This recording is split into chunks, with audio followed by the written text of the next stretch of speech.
দর্শক যারাই শুনছেন সবাইকে স্বাগতম। বিডি আর্কাইভ স্পোর্টসের পক্ষ থেকে আমরা ইতিমধ্যে অবস্থান করছি বাংলাদেশ ন্যাশনাল স্টেডিয়ামে। আপনারা দেখতেই পারছেন মাঠ কিন্তু মোটামুটি এখন প্রস্তুত হচ্ছে।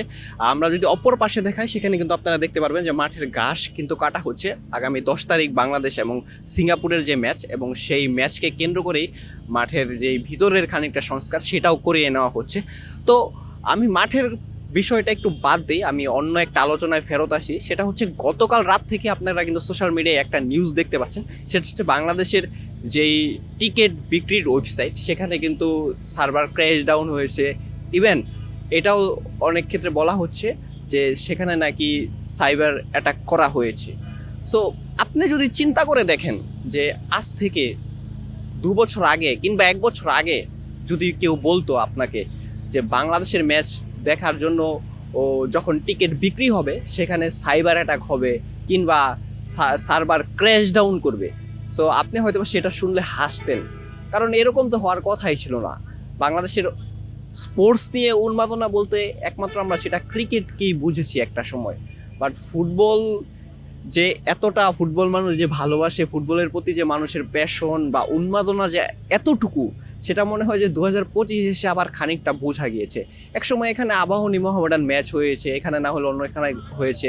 আমরা দেখেছিলাম যে কাঁটা তার পেরিয়ে অনেক দর্শক ঢুকে গিয়েছে মাঠের, স্টেডিয়াম সংলগ্ন এরিয়াতে কারফিউ জারি করা হতো। ওই সোনালি দিনগুলো কিন্তু শেষ হয়ে গেছিলো। বাট এই যে বর্তমানে যে ফুটবলের যে একটা উন্মাদনা, আমি কিন্তু গতকালকে নিউজটা দেখে মোটেও কিন্তু আপসেট হই নাই। কারণ আপসেট না হওয়ার কারণ হচ্ছে এটা দেখে একদিকে ভালো লাগতেছে এবং প্রাউড ফিল হইতেছে যে মানুষের উন্মাদনাটা কতটুকু। কারণ একটা সময় যখন এরকম ছিল যে আমাদের যে কর্পোরেট হাউসগুলো, মিডিয়াগুলো, এগুলো কিন্তু অনেক সময় ক্রিকেটটাকেই বেশি প্রায়োরিটাইজ করেছে, ক্রিকেটটাকে বেশি প্রমোট করেছে। কারণ আমাদের কর্পোরেট হাউসগুলো আমাদেরকে এটাই বোঝানোর চেষ্টা করেছে ক্রিকেটের মাধ্যমে এই বাংলাদেশকে রিপ্রেজেন্ট করা যায়।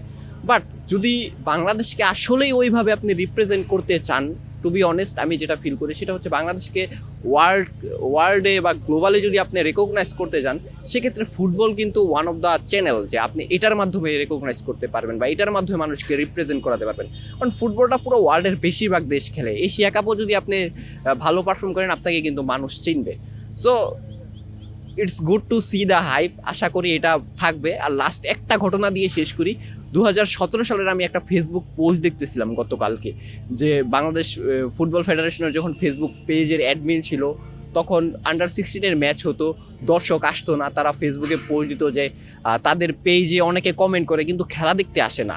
সো ওখানে গিয়ে কিছু দর্শক কমেন্ট করেছিল এরকম যে সবার বাসা স্টেডিয়াম সংলগ্ন এরিয়াতে না, যদি বাফুফে যদি তাদের জন্য কোনো কিছু ব্যবস্থা করে তাহলে হয়তো বা তারা যেতে পারবে।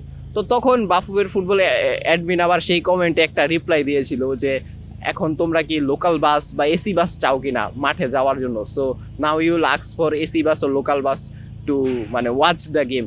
পরে আবার বাফুফেকে যখন আবার রিপ্লাই করা হয় আরেকজন ফ্যান পেজ বা যারা ফ্যানরা রিপ্লাই করেছিলেন, তখন বাফুফে লাস্টে না পেরে বলেছিলেন যে আর কি কি লাগবে একটা লিস্ট দে, খেলা দেখার জন্য আর কি কি অফার করতে হবে যে দর্শকদের মাঠে আনানোর জন্য। তারপরও দর্শকরা মাঠে আসতো না।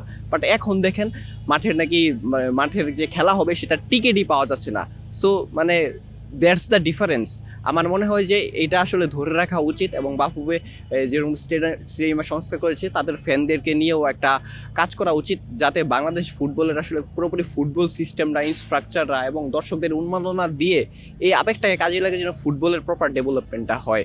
এতে বাংলাদেশ ফুটবল আগাবে, যারা ফুটবল নিয়ে স্বপ্ন দেখছে তারাও ভালো কিছু করতে পারবে, এবং ফুটবলটা আলটিমেটলি কেউ প্রফেশন হিসাবে নিতে চালেও সে সমাজে গিয়ে বলে আটকাবে না যে আমি ফুটবল খেলে বড় হতে চাই। এরকমভাবে কাউকে দ্বিধাদ্বন্দ্বে পড়তে হবে না। সো সবাই ভালো থাকেন।